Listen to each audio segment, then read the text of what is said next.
Hello, this is Susan Poss, and I'm continuing on with working in Chapter 10 for Math 102. I'm in Section 5, and this is the 6th video. You probably noticed on the previous video I numbered it wrong, so I'm trying to correct. This is 10.5, and this is video number 6. All right, so we've been working in the past on graphing parabolas, identifying the vertex, the axis of symmetry, whether it opened up or down, how it was shifted left or right, shifted vertically, wide or narrow. We've been looking at all of those things, and as we looked at those, we were working in a form that looked like this, where you can pretty easily just pick out the vertex is at -4, -5 from these two pieces in here. You can tell me that this one opens down.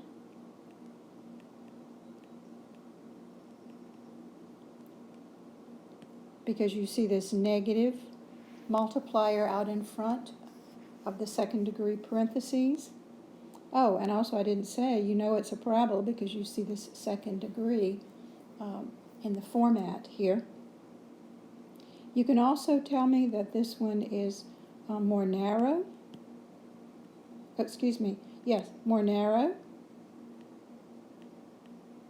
because the absolute value of -2 is 2, and that is greater than 1. And if that absolute value multiplier out there in the A position is greater than 1, it shrinks or makes more narrow the shape of the parabola. Okay, so we did all of that previously.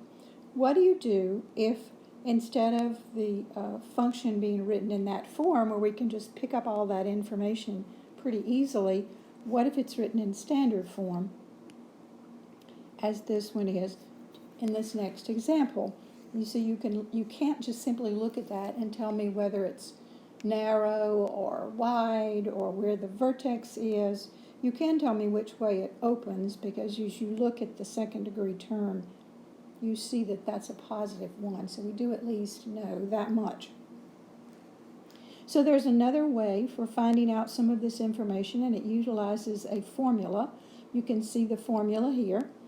-b over twice a is the x-coordinate of the vertex, and then we take that value and plug it back into the function and crank out the corresponding y value for the vertex.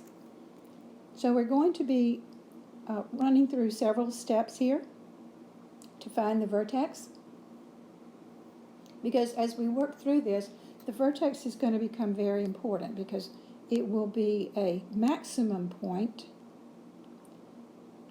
if the parabola opens down, and it will be a minimum point if the parabola opens up. So that turning point, that vertex, is going to be something that we're very interested in being able to find. All right, so we're going to use the formula here. The first step in utilizing this, of course, is to make sure it's arranged properly.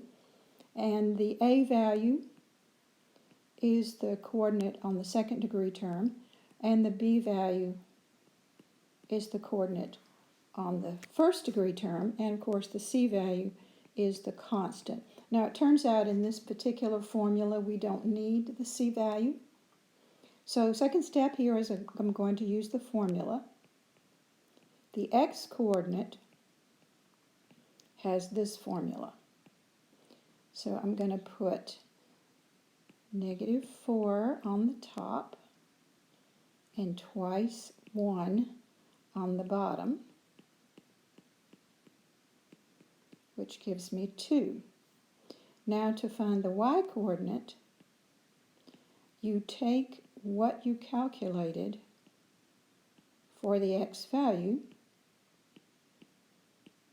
and you simply substitute that value into the function and do the arithmetic.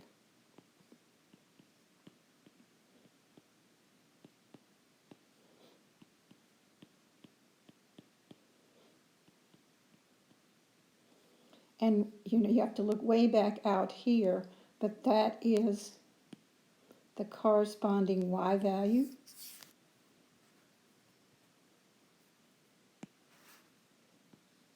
There, that's what I was trying to do.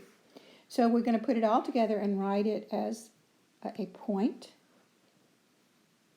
The x-coordinate is 2. The y-coordinate is -9. Hello, baby. You hear my kitty? So that's all we were setting out to do on that particular example, was just to find the coordinates for the vertex. Now, let me say one more thing. Because this a value out here is a positive 1, I know that this parabola opens up. I don't know a whole lot about it, but I do know it opens up. And I do know that the coordinates of this vertex are 2, -9. And I now know that that would be a minimum point, because it would be the lowest point on the parabola. Okay, so let's try another one.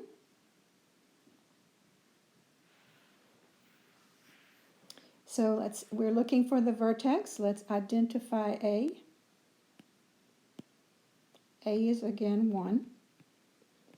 B is 6. And even though we don't need it, I'll go ahead and identify C. All right, so to get the x-coordinate, the formula says -b over twice A.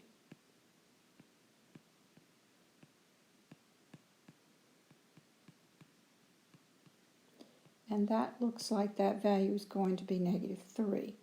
To get y, the y-coordinate, the formula says, oh, I didn't write that down right. That formula says we take what we found for x, that's what I want right there, and we substitute it into the formula. All right, so we found -3 for our x value. And hold on, I don't like my notation here. So we're looking for f of -3. I like that better.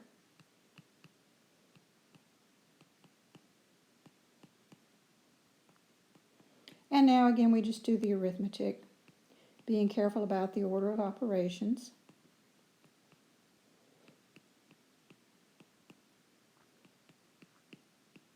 And again, looking way back here, that is the corresponding y value for the coordinate of the coordinates of the vertex. So the vertex in this particular one has coordinates -3, -4. All right, so one more for practice. This one leads off with a negative. So identifying A is -1.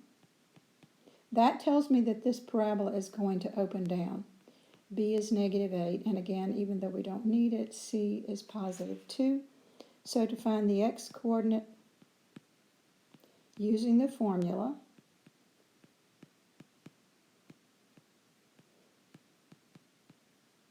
so I have a +8 on top, a -2 on the bottom, so that gives me an x-coordinate of -4.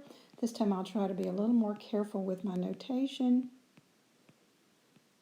And what we found for -b over twice A was -4. So we substitute that into the function. Be very careful with the arithmetic. Notice how that negative stayed out in front there. So this is -16 plus 32 plus 2, and I think that works out to be 18. My arithmetic in my head is correct there.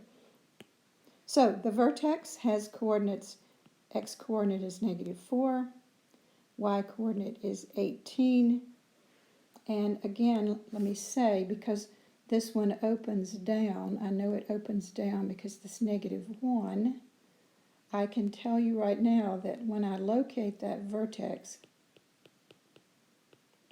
we're going to call it a maximum point. All right, so I think that's a good place to stop for using the formula -b over twice A to calculate the x-coordinate, and then substituting that value back into the function to coordinate the y, to find the y coordinate of the vertex.